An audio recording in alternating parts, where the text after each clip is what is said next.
Tacopoulos, καλημέρα. Καλησπέρα μάλλον. Καλημέρα. Εδώ είμαστε. Εκεί. Καλή είναι, δεν είναι και κακή. Χρόνια πολλά. Α, βέβαια. Χρόνια πολλά. Can you hear me well? I can hear you well. Can you hear me well? If you want to add a little volume, then we can hear you even better. But we'll be quiet and we'll try to hear everything you say. All right. Well, shall I start in order to save time?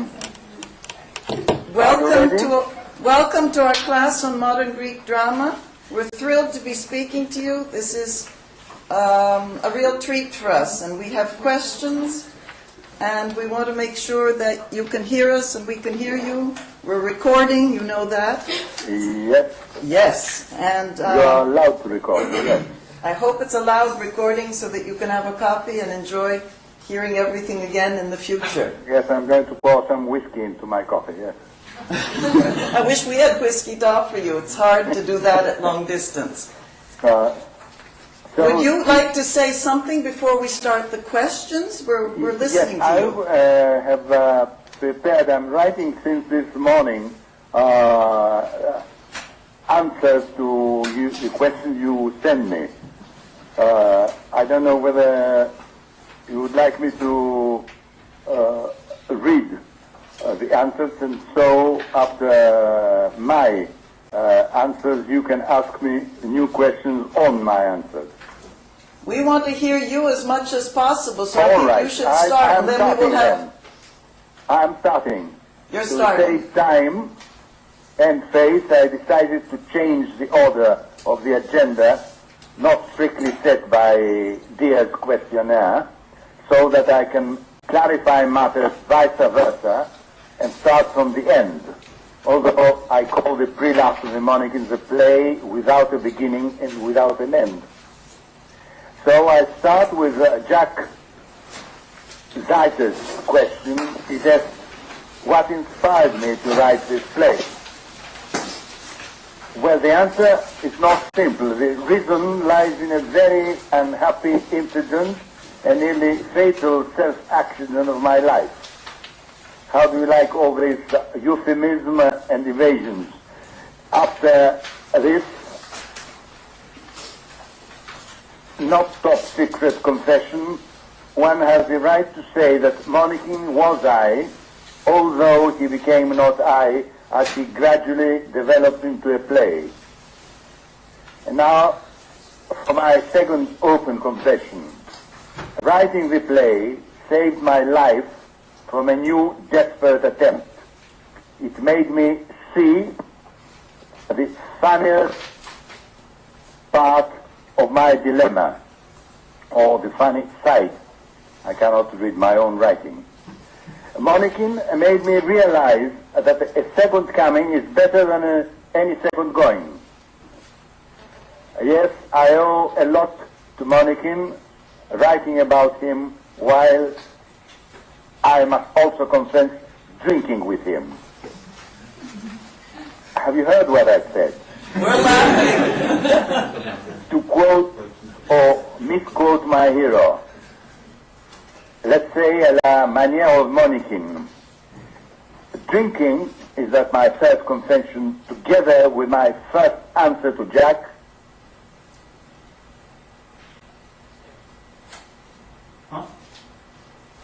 covers and honors the question of some other responders in this friendly and not holy inquisition about Monarchin.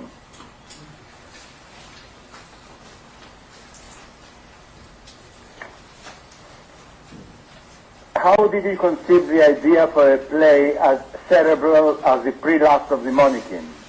Where from did you draw inspiration? Ask Hono Flannery, who watched the play before reading it. How and why did you pick the title The Prelapse of the Monarchin?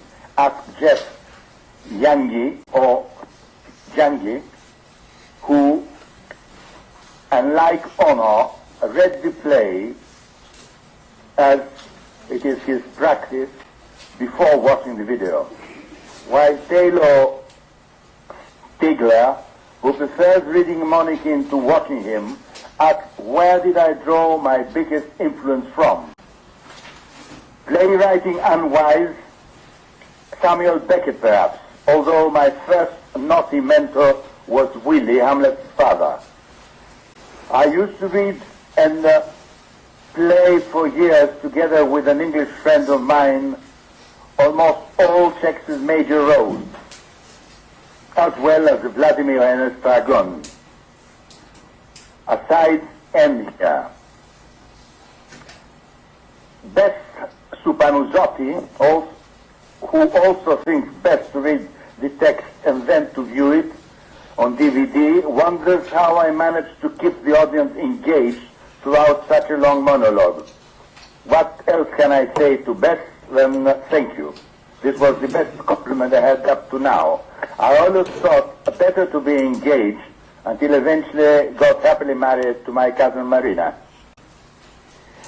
Andrew Pike, who first came to know the play by reading it and pick apart among the literary references and pick apart many of the literary references, and this enjoyed and thus enjoyed more the DVD later, especially by the second time he saw it, asked how closely Monikin's thoughts resemble mine as a writer. I will come to that in a few minutes and also revert to Ono Flammery, to Ono Flammery's belief that Monikin is a cerebral play. But first, to Juan Rodriguez's categorical, more answering than questioning statement.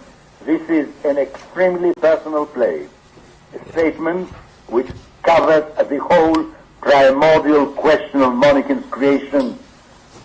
I said primordial. I start talking again like Monikin.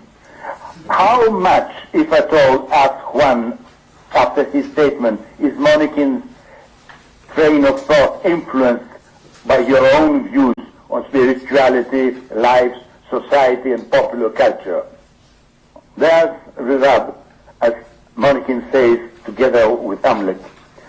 I have to bring Samuel Beckett back into our conversation, who, after a special revealing moment in his own life, wrote Kraft's Last Tape, a tragicomedy full of sad reminiscences irreligiously kept by Kraft on a tape recorder. Past mishaps as present ones, sleeping because of a banana skin, for instance, make us laugh, reminding us of Charlie Chaplin and Buster Keaton, similar tragicomic scenes. Laughter is the real catharsis in our lives, unlike gods in ancient Greek tragedies, which have perhaps their real catharsis in Aristophanes or even in Euripides, who, notwithstanding his many deus ex machina, just a gimmick of his, knew how to make fun of both gods and men sometimes, although he always treated more sympathetically the latter. Before my lines become more continuous, as Peter Faraday views my lines in the play, I come back to the race theme of Monikin's conception. Did I write this play on one sitting? Or, as Scott Malloy asks, how much the play was planned or thought out carefully, and how much was actually my own stream of consciousness? And to this, Grace Luetmer adds her own doubt about how I wrote this play, and wonders whether I had in mind all the literary reference while I was making up my Monikin's dialogue. Stop. Grace said dialogue and not monologue, which answers a lot of other students' questions. The theatricality or the theatricality of a monologue, or why I have not used more persons live in my play, since they are anyhow not two more Monnikins communicating by phone with one and only protagonist in this play. I am referring to Caroline Quincy's and to Marlowe Studley's and to Caitlin Kim's remarks in the form of the play I chose.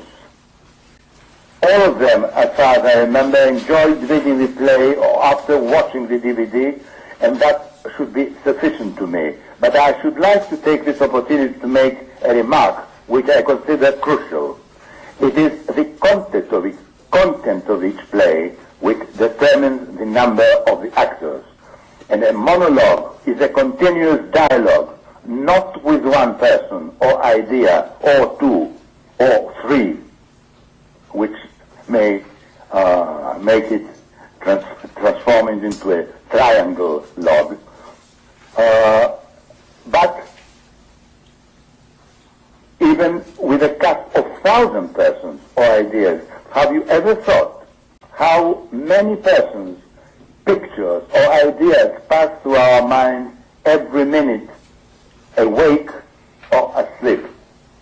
If not, ask your Wikipedia.